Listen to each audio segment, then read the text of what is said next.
Debate. The honourable member for Flamborough, Glanbrook. Thank you very much, Mr. Speaker. I'd like to thank my colleague, the honourable member for Provencher, for bringing forward this bill to encourage Canadians to contribute more to our charities by ensuring fairness in how these contributions are treated as tax credits. More than fairness, this initiative would make a strong statement on how these contributions are respected and valued, Mr. Speaker.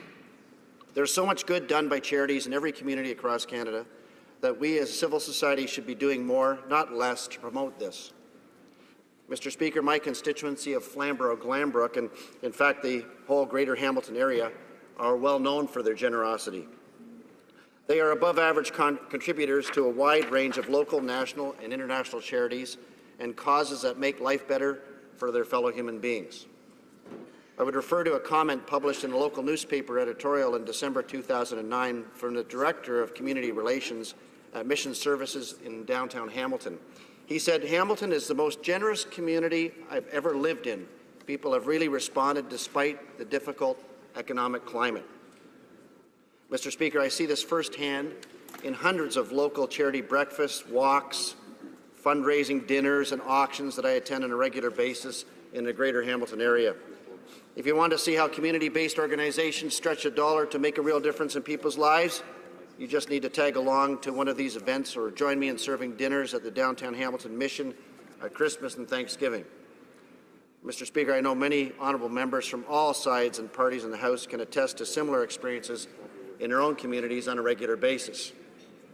This is why the model proposed by the honourable member from Provencher in C239 makes so much sense. It lifts up the contributions to charities doing outstanding work on a local, national, and international basis to equal footing with donations to federal political parties. It's a simple notion that the honourable member has articulated well already. Why should feeding politicians be more important than feeding the hungry, or helping youth who are struggling with addiction, or providing the desperately needed funds for the research that will find a cure for cancer of which pretty well every member in this House somewhere in their family or friends has been touched by? Mr. Speaker, the answer is quite simply, it shouldn't. Built on the principle that donations to registered charities in Canada should get equal treatment to those of political contributions, what Bill C239, the Fairness and Charitable Gifts Act, does effectively is to incentivize donations under $750 per year. Frankly, that's the majority of Canadians, and it has the potential to have the greatest impact. To reiterate in a nutshell, and I know these numbers are familiar to members of the House, donations under $400 would receive a 75% tax credit compared to the current 15% on the first $200 donated, expanding to 29% on the next $200. Contributions between $400 and $750 see a 50% tax credit versus the present-day 29%. Meanwhile, the portion of total contributions over $750 would see a modest incentive of 33.3% compared to the 29%. Mr. Speaker, the members of this House and all Canadians can readily see why this would encourage greater participation of Canadians donating to registered charities at higher dollar amounts than they currently do.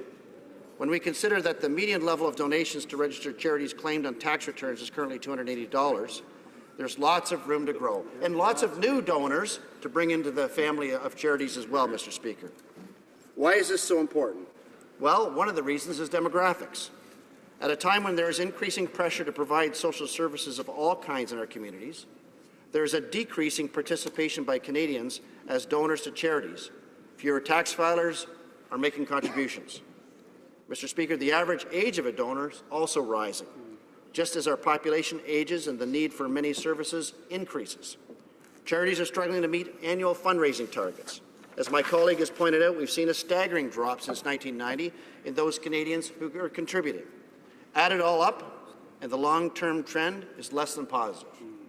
Greater need, fewer resources, an aging population. Mr. Speaker, we need to stem this tide, and Bill C239 is a practical solution to do just that. Mr. Speaker, this is particularly true when we consider the range of services, support, and medical research that the charitable sector does, and that this reduces the burden on government today and tomorrow. If we can reverse the charitable donations trend, we can help preempt a funding crisis in the future. Good public policy, Mr. Speaker? You bet. Good economics? Absolutely. And here's why. It helps offset social spending by governments at all levels, freeing up resources for other priorities.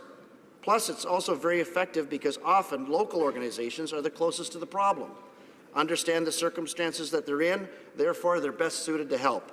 They know best how to marshal and support of all local volunteers and show compassion in our communities. Mr. Speaker, we should also consider and review and debate of Bill C-239 that the reinvestment in the economy of the tax refunds of Canadians has considerable impact. We know this, and it's well documented, especially when local charities stretch those dollars for maximum impact in delivering programs and real-world solutions, as mentioned earlier. That is why, Mr. Speaker, I think instead of asking whether we can afford to do this, we should really be asking ourselves whether we can afford not to do this. Mr. Speaker, in closing, I'd like to come full circle to a few examples from my hometown. Let me talk to you about Liberty for Youth in Living Rock, who are there day in and day out to take those youth who many people would write off and say they're not any use to society, to rebuild their lives and help them to be contributing citizens. Threshold School of Building, another one who gives youth who have not made better choices in their life, help to educate them so they can start at ground level on construction jobs and begin to build a career for themselves. Or the Bridge and St. Leonard Society, who do a great job taking those who have been convicted of crimes and re-assimilating them, teaching them life skills, helping them to rehabilitate and get out and be contributing citizens in our society. The Bob Kemp Hospice and the Good Shepherd Emmanuel House, where my own younger brother passed away this past summer during the election. These places are funded by charitable donations, and they're at a time of life when people are desperate for love and compassion, and they're there to help every day of the week, Mr. Speaker, and they rely on those people who are generous to give. The Salvation Army helping people with addictions. I was just in there the other day, Mr. Speaker, in downtown Hamilton. They have a trustee program for people who are recovering from addictions, don't know how to handle their finances. They can pay their rent. They can make sure that they have money at the end of the month, even though they're on social services. Extraordinary, but their funding's just been cut. They need more charitable donations in order to cover that. The HOST program that's helping those who have been struggling with addiction to get back on their feet. 12 separate rooms in the Salvation Army that are helping individuals get back out and reconnect with their families and be contributing citizens in our society as well. The Flamborough Women's Resource Centre, the Drummond House and Interval House, who are helping women who have come across a family tragedy and are dealing with violence. This past December, my wife Ahmed and I had the pleasure of serving breakfast on behalf of the Farmers Dell Cooperative preschool fundraiser. This registered charity serves families in Glanbrook and Upper Stony Creek. The Glanbrook Scout Troop is also very active, holding massive annual spring cleanup days every year. They pick up mountains of garbage, and they benefit from charitable donations as well. And one more that I think deserves special mention, Mr. Speaker. Every year for the past 13 years, I've volunteered for the annual Ancaster Food Drive. Some years, my wife and I have helped run routes and collected food donations from doorsteps. Other times, we've stayed inside and worked 6-7 hours just sorting food. And I'm always joined by Hamilton firefighters and Hamilton Police Force.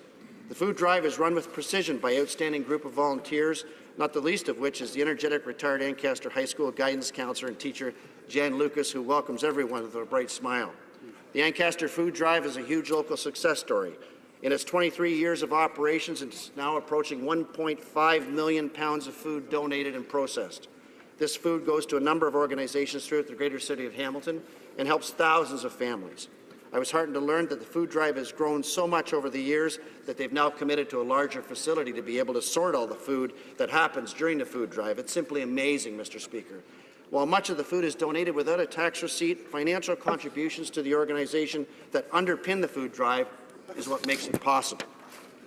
Mr. Speaker, I could go on, but you have me limited to time.